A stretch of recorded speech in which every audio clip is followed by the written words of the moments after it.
بسم اللہ الرحمن الرحیم۔ میری عزیز بہنوں، بیٹیوں اور بھائیوں، میں بیوی کے حقوق بیان کر رہا ہوں۔ آج حدیث نمبر 28 سنانے لگا ہوں۔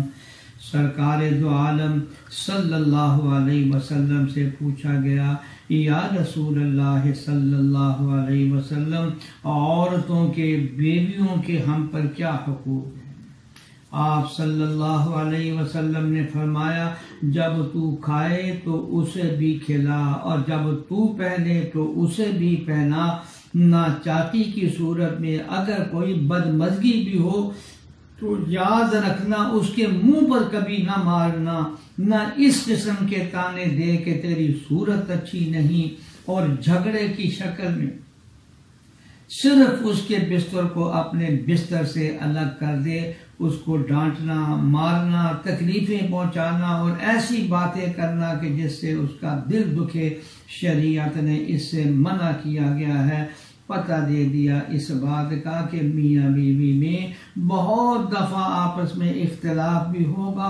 اس اختلاف اور جھگڑے کے اندر حدود اور دائرے میں رہے، کوئی ایسی بات نہ کہی جائے کہ جس میں بیوی کے ماں باپ کو تانا دیا جائے، اس کے بہن بھائیوں کو تانا دیا جائے۔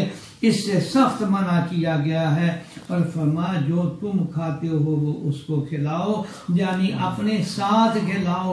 اور یہ روایت بھی کہ حضرت صلی اللہ علیہ وسلم کا فرمان بخاری شریف میں ہے کہ اگر کوئی اپنے ہاتھ سے ایک لقمہ اور نوالا لے کر اپنی بیوی کے منہ میں خود رکھ دیتا ہے تو فرمایا یہ بھی عبادت ہے اور یہ بھی صدقہ ہے۔